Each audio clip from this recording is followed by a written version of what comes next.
cerdas, bersama saya Bu Uci. Pada video pembelajaran kali ini kita akan belajar tentang gaya dan gerak. Tahukah kalian tentang gaya dan gerak? Gaya dan gerak adalah materi kelas 4, tema 8, sub tema 1.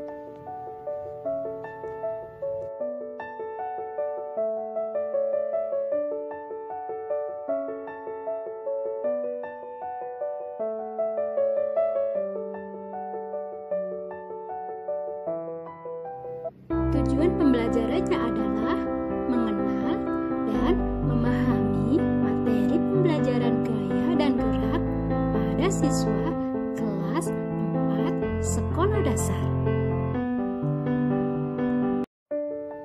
Oke sahabat cerdas, sekarang kita mulai dengan pengertian gaya.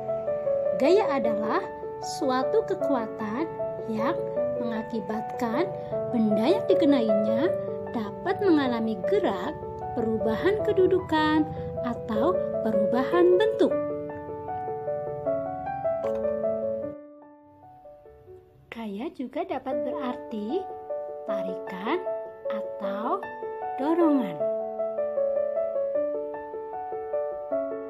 Sahabat cerdas, ada beberapa jenis gaya, yakni yang pertama, gaya magnet. Gaya magnet adalah gaya yang diakibatkan oleh magnet. Magnet memiliki dua kutub, yakni kutub utara dan selatan. Yang kedua yaitu gaya listrik statis. Gaya listrik statis adalah kekuatan yang dimiliki benda yang bermuatan listrik untuk menarik benda-benda di sekitarnya. Yang ketiga yaitu gaya otot. Gaya otot ini kekuatan yang dihasilkan oleh otot manusia. Gaya ini sering dilakukan pada saat kita mengangkat beban atau saat kita berolahraga. Yang keempat yaitu gaya gravitasi bumi. Gaya ini untuk menarik benda lain ke bawah. Saat kita melempar benda ke atas, maka semua benda akan jatuh ke bawah, bukan? Itu pengaruh dari gaya gravitasi bumi. Yang kelima yaitu gaya pegas.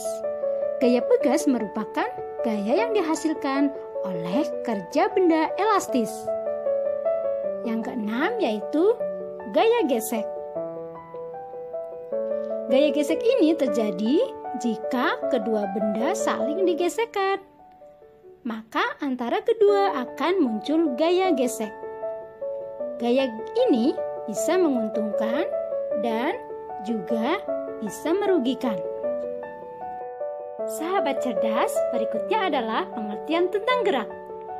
Gerak adalah perpindahan kedudukan yang mendekati maupun menjauhi suatu benda atau tempat asal akibat benda itu terkena gaya. Sahabat cerdas, gerak dalam fisika berubah seiring dengan waktu, posisi, atau orientasi tubuh. Gerak di sepanjang garis atau kurva disebut terjemahan. Sedangkan gerak yang mengubah orientasi benda disebut rotasi. Sahabat cerdas, seperti apa sih benda dikatakan bergerak? Benda dikatakan bergerak jika mengalami perubahan kedudukan dari titik acuan. Titik acuan adalah suatu titik untuk memulai pengukuran perubahan kedudukan benda. Titik-titik yang dilalui oleh suatu benda ketika bergerak disebut lintasan. Gerak dapat dikatakan sebagai perubahan suatu benda dalam selang waktu tertentu.